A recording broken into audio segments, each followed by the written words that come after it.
Nicole, YouTube presented a challenge at a press conference earlier today. Make a video that is actually worth watching. The prize? $100,000. The only requirement for our winning video is that it be somewhat watchable or provide even a shred of enjoyment for other than those who made the video. Okay, so there you go. I thought, I was just wondering how fast security would come and get me out of here just from that.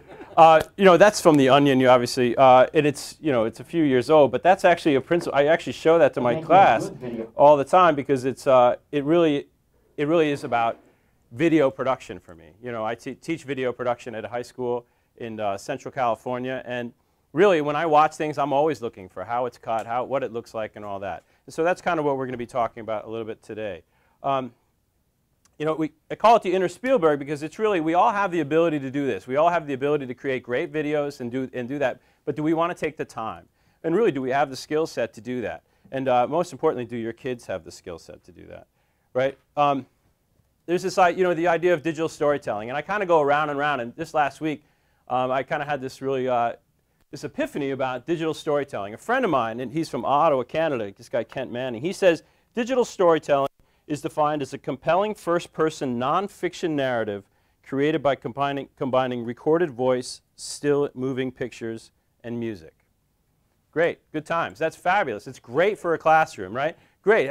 You know, there's even apps like Sonic Pix Lite. You guys know this app? You literally take 3 pictures, you record into it. It's a great little digital storytelling thing. It's awesome. If you pay for it, it's like like $5 or something, and then you get you get unlimited pictures. It's phenomenal. But do we upload that to YouTube to teach kids? Probably not, right? We probably don't want to. I would argue that digital storytelling is different than what I'm calling cinematic narrative.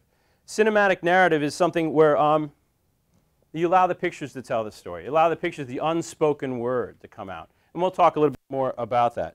But you know, so today I just basically challenge you guys to go beyond the VO, go beyond the voiceover and the still pictures, and really kind of go after it. Because there's a couple things that we need to understand about video. You know, kids, let me show you this.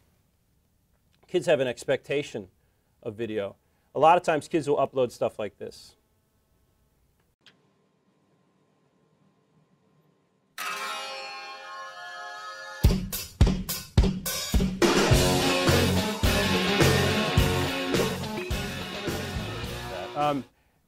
What's going on here? Yeah, nothing's really going on. It's a kid at a skate park. He's riding around, and then somebody, so it's like, dude, you want to go to the skate park? Yeah, I'm gonna roll on with my camera. Awesome. Do you know that one song? We should put it on there. Why should we put it on there? Because about 2 minutes in, there's a dirty word. Awesome. Right? And that's what they do. And I always tell my students when they walk into my room, that's them. Let them do that out there. That's what they do. We don't do that. And if you ever uploaded something like that, that's the last time you're going to. We do this.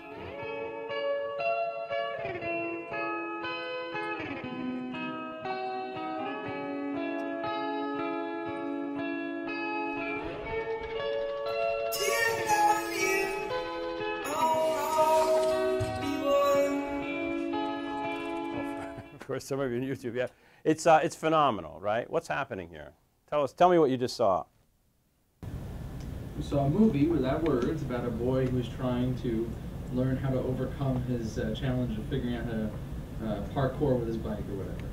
Yeah, that's it. Thanks. We're out of here. Oh, no, that's exactly. I mean, yeah, no, that's exactly what's going on, right? I mean, you could almost put a lot of stuff on that. You know, the challenges that you overcome, that you have to keep on trying in spite of your failure, and all these other things, right? But did anybody go on to voiceover like, today we're going to ride around Edinburgh, Scotland, and we're going to try and jump over things, you know, but you will fail, and the guy falls, right? We don't do that. We allow those images to set the stage. When are we? When are we? When is this taking place? It's timeless, right? Day, night, modern times, olden days. Anybody? Present, right? You can tell by the things you see in the bike, the type of bike, some of the things, the signage and things like that. It's modern times, right? And we get a lot of that stuff. What about this guy? What do you know about him? Highly skilled. Highly skilled, right? And just a little crazy. and kind of a naughty boy, right? Yeah. You know why he's kind of a naughty boy? He's pulling signs out of the ground. That's naughty. You've hung out with those people in high school. You're like, dude, you're naughty. I'm hanging out with you, right? And then, hey, why don't you do me a favor and take your bike and jump on a box that has a sign that says you will die, right? And so it's like you know a lot about this guy, and you think he's a risk taker, and you get all this great imagery from that. You know, I would argue that that's called cinematic narrative. I would say that you're using some of the skills from some of these visual techniques to establish a scene, to establish a character, and then you put them into that, right? And you know, in today's world, I would say that kids have an expectation of that narrative. You can't see my little graphic up there, but kids have a cinematic expectation. When you're putting kids in front of TVs, there's my first Star Wars reference, by the way. You're putting kids in front of televisions where they expect that. They look at the establishing shot, they look at what's going on, and they expect those things. So kids these days they have this expectation in almost everything they watch. Think about video games, for example. Recent video games. You see the storytelling that's going on in those games, and you know you're not playing in those scenes. Those scenes are made for you, right? If we're going to try to teach kids with video, we need to engage them with cinematic narrative. It's a fact, or they won't pay attention. Now, I listened to Ramsey's thing, and I started going, I have no real scientific basis, knowledge of this. You know, I took film in college for a reason, by the way, to avoid that class, like the plague. No offense. And but I know what audiences want, and I know what they buy, and I know what they like. You know, and so we can do study after study about that. But if you watch a kid watch TV, you know.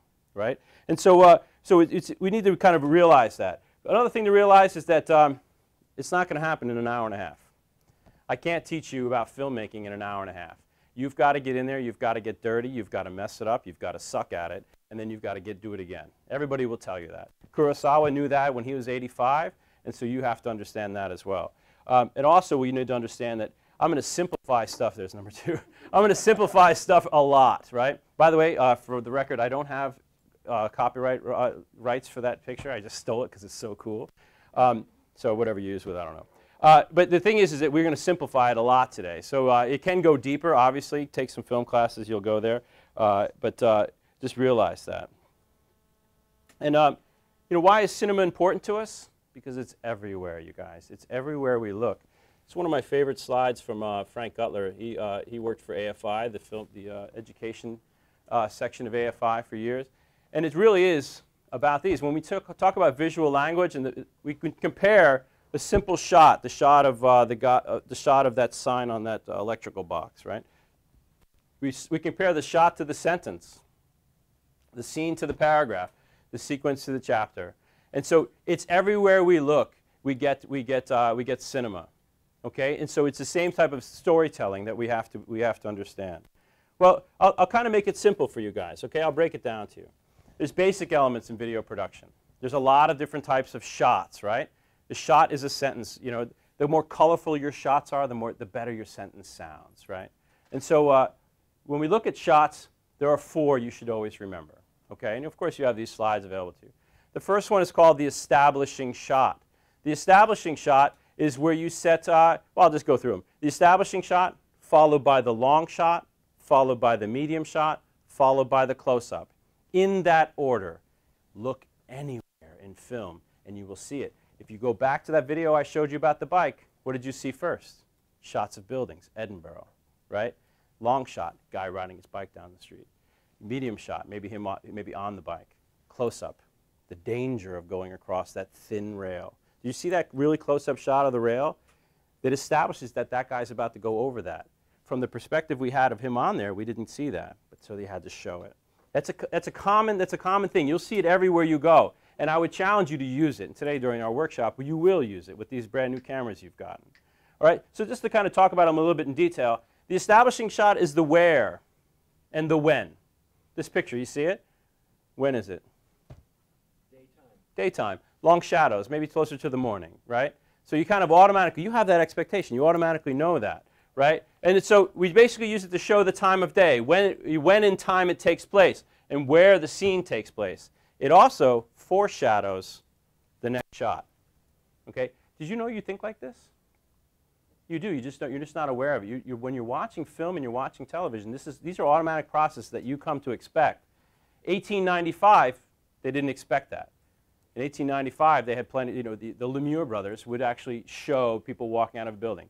There was no expectation because they had no history, right? But kids nowadays do. The long shot is followed right afterwards. That's the subject in the setting. Can you see him? That's my kid.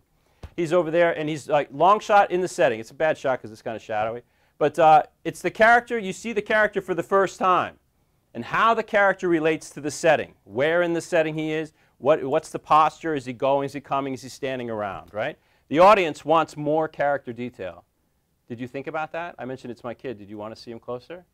Right? You automatically want to, right? There he is. So the medium shot, it's subject detail. What do you notice about him? What's he doing? Yeah, he's using some sort of tool. He's on the phone, right? But he's like got that like shirt. I'm that dude, you know. He's kind of has this little of an attitude, maybe that kind of thing, you know. And look at his facial features, right? When you look at his face, he's kind of has a smirk on his face, right? You start noticing character details. For example, I'm up here, right? You get me in the setting. I'm here in the setting. Aaron has to see me up close. So he's seeing more details. He's seeing this lavalier a little bit closer. He's seeing the hair. He's seeing my hands or something like that. He's seeing me in detail, right? And so you guys back there, you're still only seeing me in the long shot, which is why kids always want to fall asleep in the back, right? There's no character detail. So the medium shot is a great shot for a conversation. But also, a medium shot helps you establish tiny little details, like the character, like somebody has like a tattoo or something like that. When you see them in a long shot, you're like, ah, that guy looks kind of cool. And then, like, for example, I'm looking at Ramsey back there. And so if I got closer to Ramsey and I realized he had like some sort of gang tattoo coming out of his shirt, would our interpretations of Ramsey change completely? Right? Back here, we're safe. And then we get up, we're like, wow, that guy's so smart for being a gangbanger, right? So then of course, there's the character, then there's the intimacy, the close-up, right? If you can see it, I don't know if you can see it very well, but I'll zoom into it. Just got kicked out of the library, right? He's on the phone. If you saw on the shot before, if you see up here in the window, no electronics allowed inside, right? All minor details that our audiences will look up depending on how long we hold that shot. So now that you know he got kicked out of the library, what did he get kicked out of the library for? Electronics. Yeah. I didn't tell you. Well, I guess I kind of hinted at it, right? But if you looked at the series of shots, you get the idea. He just got kicked out of the library because he's on the phone. You didn't have to say anything. Here's a boy standing in front of a library, and he just got kicked out because he's naughty, right? We didn't do anything like that. The other thing to remember about the close-up, I always love to use that word intimacy, right? I know Will, so I'll tell you. I'm here, right? I'm comfortable. But Will, I'm going to get real close to you, okay? Are you comfortable by that? That's the close-up. The close-up is interesting. Now, Will, if I was your wife and I got that close to you, what would you do? I'd be leaning forward. You'd kiss me, right? Well, right? Not if you, Well, you want to try it? like You want to try it? No, and I would say that the closer you get to a character, the more intimate or emotional you become with it. So the close-up is a beautiful shot but you can overuse it. You can also use it wrong. Like if I had a close-up of Jessica Alba, a lot, if not all of us, would be in here like, oh yeah, I'm comfortable with that. But if I had a picture of like just some scary warded face person, you're like, I need you to back off of that, right? That's how we talk to our audience. That's how we help them out with things. So when you're shooting, a lot of these videos, these teacher videos we see every teacher standing in a long shot. You're not establishing any sort of intimacy with your audience. So if you cut into a medium shot, when it's important information, and if you really want to emphasize it, you're now in a close-up. I said study, and then back out. Those words, but you pay attention to those things, right? You start to pay attention to those. It draws the audience in or repels them.